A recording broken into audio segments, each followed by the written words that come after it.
GP Friends, selamat datang dan juga salam kenal. Saat ini GP Friends sedang menyaksikan seri kedua dari Polytalk. Nah, di Polytalk ini kita bakal mengundang narasumber dan berbincang-bincang mengenai polimer, dunia kampus, research, dan masih banyak lainnya. Kenalin, nama aku Viola dan aku bakal jadi MC untuk episode kedua dari Polytalk. Nah, di sini aku udah ditemenin nih sama narasumber kita yang super keren. Beliau merupakan dosen dari Departemen Teknik Metalurgi Material di Universitas Indonesia, sekaligus supervisor dari GPTKS CUI.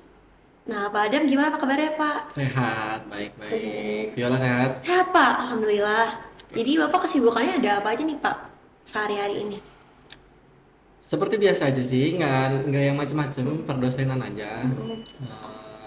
Ya, kalian juga lagi ini ya, lagi rame wisudaan ya. Iya benar, Pak. Hari ini lagi wisuda sih. Jadi as usual aja. Kalau boleh tahu, Bapak di Teknik Metalurgi Material jadi dosen apa, Pak? Jadi dosen material polimer, teknologi polimer, kemudian ya beberapa mata kuliah lain juga ada yang berhubungan, ada juga yang basic kayak dulu sempat mekanika fluida ya, tapi sekarang sudah nggak lagi sih, dan beberapa yang lainnya. Udah berapa tahun, Pak, jadi dosen di UI ini? Saya mulai di 2021. Oh, berarti baru 2 tahun ya, Pak? Ya, ini tahun ketiganya, betul. Jadi mulai pandemi ya. Pertama kali ngajar Oh iya, online online jadinya. ya, Pak ya. Jadi, Bapak emang ada ketertarikan polimer kan dari dulu ini. Kenapa sih Bapak bisa kepikiran buat ngambil spesialisasi polimer, Pak? Oke, ini mungkin buat teman-teman yang ini ya, lagi di persimpangan jalan ya. Benar.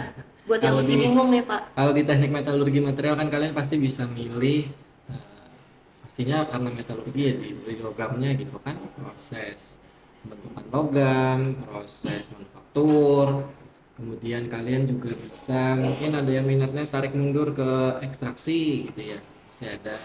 Ada juga yang kalau di akhir hidupnya mungkin ada yang lebih suka mengamati korosi gitu ya. Atau ada yang apa lagi? Kamu tertariknya apa lagi? Kalau saya masih belum kepikiran sih, Pak, karena Belum. baru dapat polimer aja kan, kimia kimia material. Oh iya, Baru belum semester ini banyak ya, Pak ya. ya. Belum banyak. Ntar bisa juga ke arah advance material, Ah nanoteknologi, iya, nanomaterial, dan biomaterial juga. lain-lain. Biomaterial juga betul. Eh, Kenapa milihnya akhirnya polimer? Ini kayaknya sih pertanyaan buat kayaknya teman-teman semua ya kalau ada yang mungkin belum terlalu nah gitu atau belum terlalu tahu. Tapi eh, kalau saya pribadi itu dulu kayaknya pilihan saya itu mengerucut antara ekstraksi, korosi, atau polimer. Hmm, Agak kimia banget sih ya compare to yang lain kan iya mungkin benar.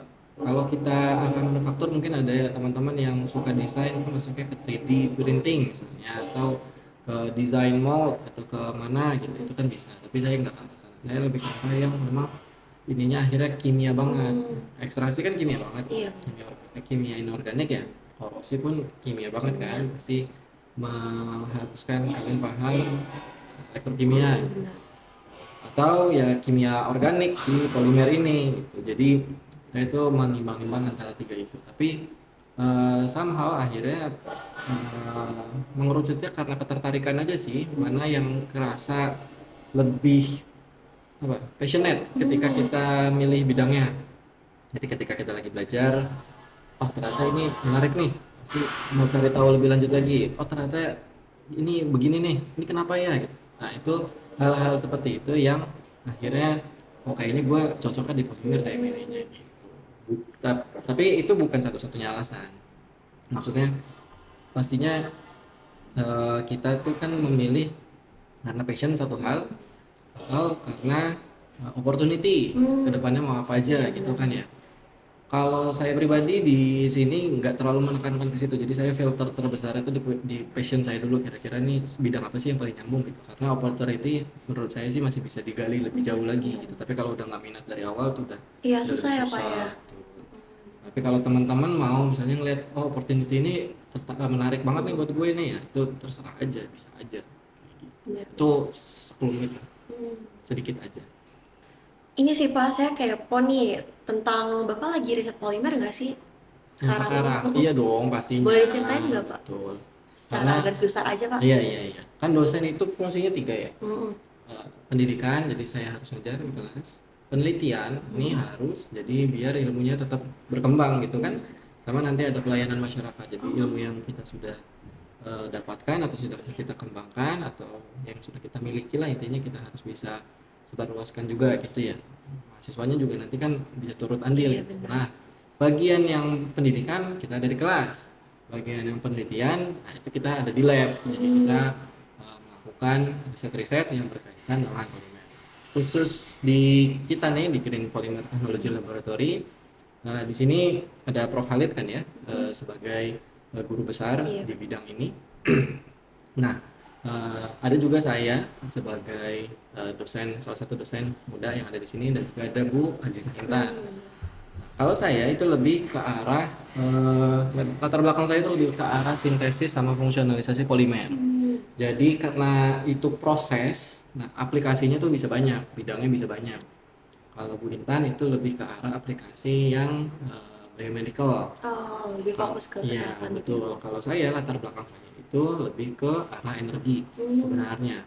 Tapi karena basic kemampuan saya itu di memodifikasi si polimer itu sendiri, maka yang sekarang sedang saya upayakan adalah ada isu pertama sustainability. Sustainability. Ya, jadi bagaimana caranya agar material polimer ini siklus hidupnya bisa lebih panjang.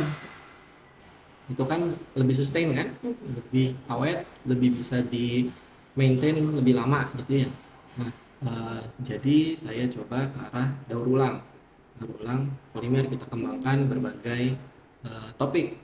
Salah satu yang sudah berjalan itu dan melibatkan senior-senior kamu nih, ada kerjasama kita dengan BRIN dan juga BRIN, dulunya Batan, ex Batan, kemudian sekarang menjadi BRIN, yang juga didanai oleh International Atomic Energy Agency. Wow, keren. Jadi kita memanfaatkan teknologi radiasi. Jadi jangan dibayangkan radiasi itu serem banget gitu ya, radiasi kecil-kecil aja, menggunakan namanya electron beam. Nah, itu untuk memodifikasi polimer agar bisa kita pakai nih sampah-sampah plastik yang sudah ada, kita pakai dengan dia lebih fungsional gitu. Salah satu produk turunannya itu wood plastic composite. Jadi ini adalah salah satu proyek yang sedang kita kembangkan. Dan juga arah sustainability yang lain yang bisa dikejar juga ke arah energi terbarukan. Jadi material polimer itu bisa kita gunakan sebagai material-material utama dalam teknologi yang energi yang bersih. Tahu nggak Viola, energi bersih ada apa aja? Saya kurang tahu, Pak. Boleh dijelasin? Belum ya. Mungkin yang paling sering terdengar itu solar cell gitu misalnya. Nah, solar cell, tapi kan kalau solar cell itu ada temennya, harus ada temennya ya. Temennya apa? Baterai misalnya. Nah, baterai yang lagi ini separator baterainya bisa dibuat dari plastik atau polimer. Nah, ini butuh properties yang khusus kan. Nah, ini yang sedang kita kembangkan juga di sini. Tapi kita sudah mencoba ke arah biomaterial yang bisa kita gunakan untuk aplikasi energi tersebut. Kalau saya pribadi dulu pada saat S3 mengerjakannya untuk fuel cell. Jadi polimer sebagai elektrolit untuk menghasilkan listrik dari hidrogen.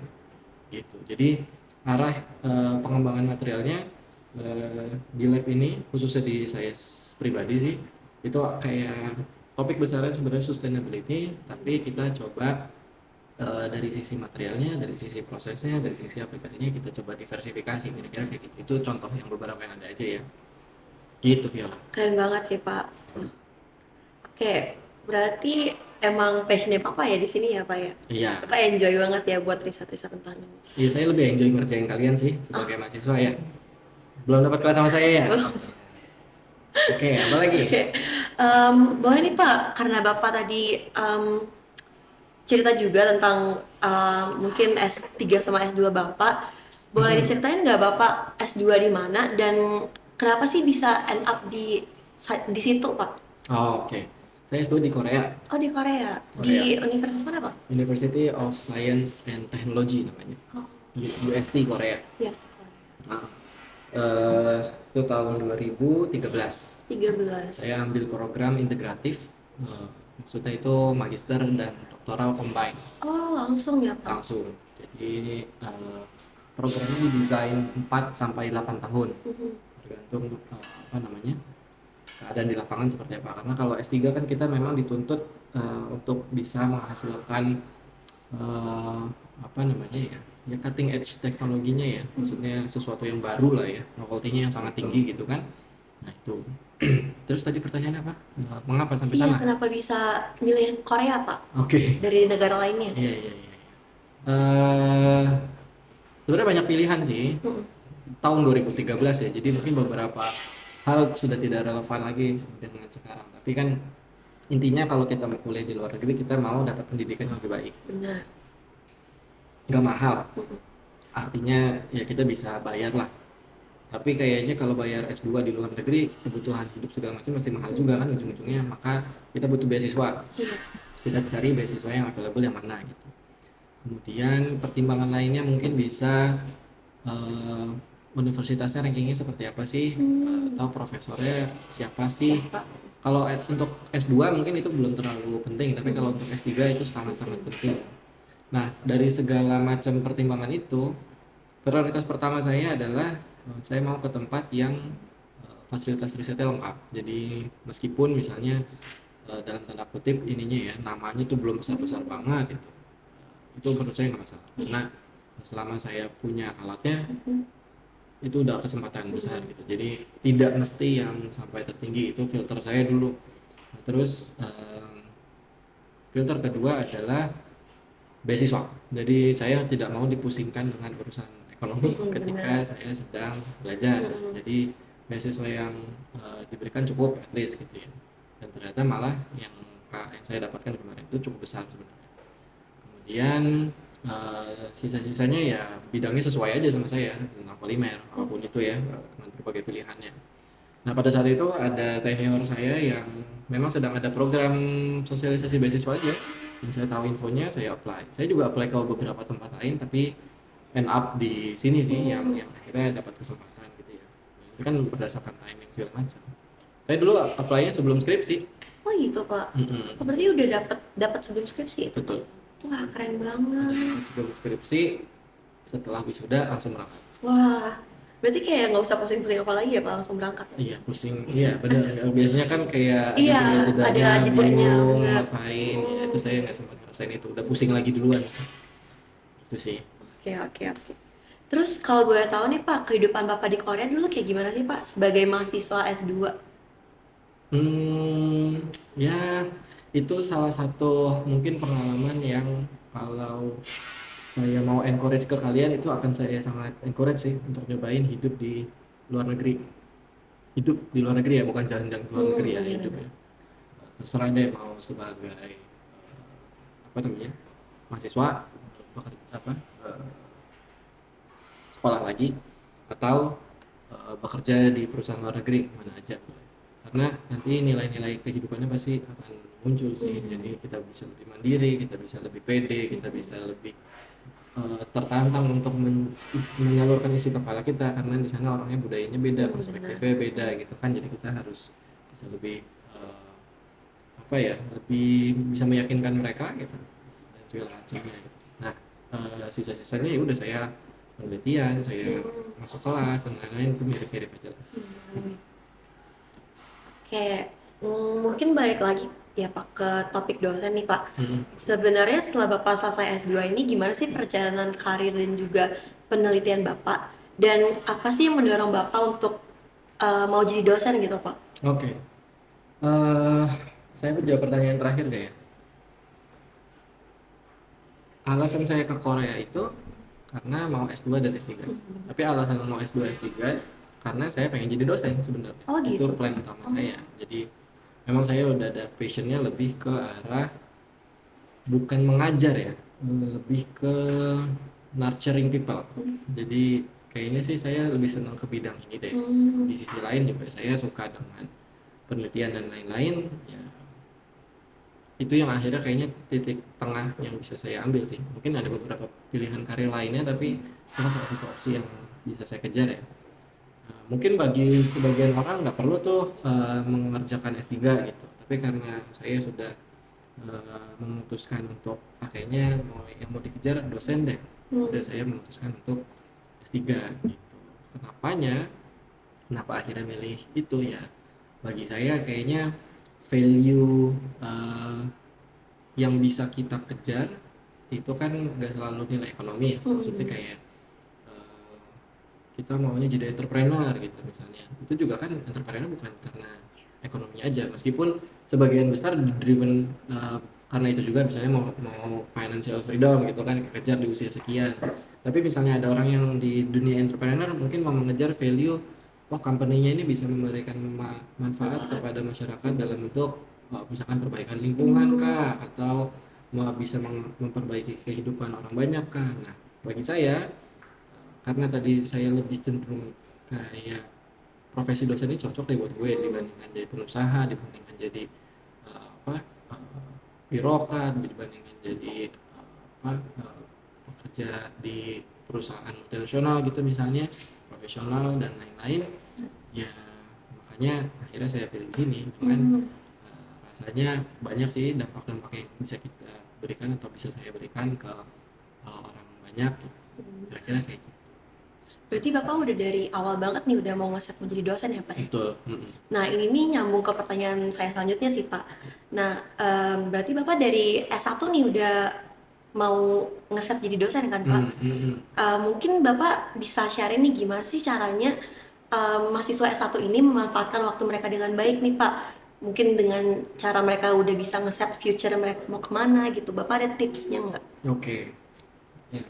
Eh, Pesan saya, kalau tadi dua pertanyaan kamu ya jadinya Mm-mm. ya. Satu, bagaimana mengatur waktu, agar yang kedua bagaimana bisa menentukan mana yang menjadi arah karir gitu lah ya.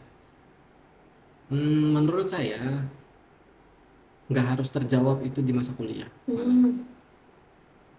Saya mungkin beruntung gitu, Mm-mm. maksudnya kayak kok kayaknya inline banget pak, bapak maunya ini dapetnya ini gitu Iya. ya. Itu nggak harus kayak gitu. Jadi bisa aja kalian sekarang sepertinya coba semua bidang kalian coba. Terus kalian malah tertarik di bidang di luar metalurgi dan Hmm. material, it's okay, nggak masalah. Eh, atau kayaknya kalian coba A B C D, ternyata pas umur 30 merasa oh ini gua passionnya ke arah art deh, malah terus malah ada yang nulis novel misalnya. Ya Hmm. it's okay juga gitu, namanya perjalanan hidup, Gak ada yang tahu ya Pak. dieksplorasi aja gitu. Jadi dicoba aja. Nah, memanfaatkan waktunya gimana ya, ya udah bersungguh-sungguh. Jadi bukan berarti nggak main ya, tetap aja dibagi dengan pas gitu. Ada porsinya masing-masing ya Pak Betul, ya. ada porsinya masing-masing, jangan sampai keteteran Mm-mm. aja. Intinya kan masa kuliah kalian 4 tahun itu untuk ini ya, apa namanya, meningkatkan kapasitas diri ya. Kapasitas diri itu kan bukan hanya kemampuan akademik ataupun IQ gitu kan, tapi juga bagaimana kalian bersosialisasi itu juga penting. Bagaimana kalian bisa menginfluence people itu kan penting. Bagaimana kalian bisa manage Mm-mm, waktu benar. kalian itu penting. Bagaimana kalian bisa bekerja sama itu kan penting. Bagaimana kalian bisa akhirnya menyampaikan isi kepala kalian ke Kalau orang lain itu juga jadi penting. Jadi kalian berorganisasi, kalian bekerja apa di kelas, belajar di kelas dengan sebaik-baiknya itu penting. Magang silahkan coba berkali-kali, sekarang apalagi sekarang ada MPKM ya, iya. enak ya. Terus apa lagi, ekstrakurikuler kerjain aja, mana yang menurut kalian seru ya ajar aja gitu. Nanti mau jadi apa ya sembari dicari tahu, sembari dicoba. Trialnya sampai kapan terserah, mau sampai umur 30, 35 menurut saya nggak masalah. Cuma nanti memang semakin tua akan semakin besar bebannya ya. Jadi tanggung jawabnya akan lebih banyak. Mungkin opsi pilihannya akan menjadi lebih sedikit, tapi it's okay, Iya. bisa dicoba. Oke. Mungkin itu pesan dari Pak Adam ya. Hmm, Tips-tips dari Pak Adam buat sedikit. mahasiswa S1 ya Pak. Iya. Nah, mungkin pertanyaan terakhir nih Pak. Eh, ada nggak sih Bapak pesan atau motivasi terbesar yang pengen Bapak sampaikan nih buat orang-orang yang lagi ngejar em, gelar S3 mereka? Oh, buat yang sedang S3 ya? Iya Pak. Mungkin ada kata-kata motivasi. Itu berat sih. Itu berat sih. Yang sedang S3 ya? Mm-mm. Hmm, yang sedang S3. Mm-mm. Kamu S3 kan udah mengalami nih. ya, S3 itu perjalanan yang jauh lebih sulit dibandingkan perjalanan kalian nulis skripsi. Mungkin kamu belum selesai, Iya, kamu masih tingkat berapa sih? Tingkat 2 ya? dua Pak. Tingkat 2. Kakak senior kamu yang tingkat 4 mungkin udah kerasa stres-stresnya ngerjain skripsi. S3 itu berkali-kali lipat dibanding itu karena akan dia bahkan menurut saya lebih berat dibandingkan orang yang kerja di kantor ya. Karena biasanya orang-orang yang S3 akan berhadapan dengan kegagalan di awal jauh lebih banyak dibandingkan kesuksesannya. Hmm. Misal kalian kerja di kantor, kalian akan menyelesaikan task list yang kalian diberikan gitu ya. Terus in the end mungkin target tercapai dan seterusnya dan ada mentor dan seterusnya itu masih bisa. Di S3 kebanyakan ya, bukan berarti semuanya. Kebanyakan di awal-awal itu akan mendesain eksperimen, kemudian akan gagal, dianalisis kenapa gagal sampai akhirnya berhasil, kemudian ketika berhasil juga dianalisis kenapa berhasil sehingga menemukan mungkin suatu teori baru, suatu bukti baru. Jadi satu hal yang saya juga dapat dari orang sini, kalau S3 produknya itu bukan teknologinya, tapi produknya adalah kita. Hmm. Produknya adalah orang yang menjalaninya. Jadi dijalani aja, akan berakhir penderitaan dalam tanda kutip, akan berakhir masa-masa sulitnya ya. Kalau masih ada masa sulit akan berlalu masa sulitnya sampai nanti kalian akan muncul atau akan keluar sebagai individu yang jauh lebih hebat. Itu sih. Berarti lebih penting prosesnya ya Pak ya, proses waktu menjalankannya ya. Ya. Hmm. Jadi prosesnya berat tapi it's worth Iya, it sih. benar-benar. Kalau mau S3? Ah, saya masih belum kepikiran Pak. Ini S1 aja masih belum kelar Pak. Oke. Mungkin nanti ya Pak ya. Mm-mm. Nah, itu dia GP Friends. Dari sesi ngobrol-ngobrol tadi, kita jadi lebih tahu nih backgroundnya Pak Adam. Terus tadi Pak Adam juga ngasih tips nih buat mahasiswa S1 gimana cara manage waktu dengan baik. Terus juga ada info beasiswa S2. Yang mungkin GP Friends yang mau ngelanjutin studi di luar negeri, jadi ada bayangan nih. Jangan lupa juga ada kata-kata motivasi dari Pak Adam buat kalian yang lagi ngejar karir atau ngejar pendidikan kalian. Nah, GP Friends nggak kerasa nih, waktu kita ngobrol sama Pak Adam udah cukup lama juga ya. Makasih banyak ya Pak Adam tentang ngobrol-obrolan yang tadi dan juga informasi-informasi yang udah diberikan ke kita. Ya, sama-sama. Oke, buat GP Friends mungkin ditunggu video-video selanjutnya ya. Jangan lupa untuk like, comment, dan juga subscribe. Makasih Pak Adam.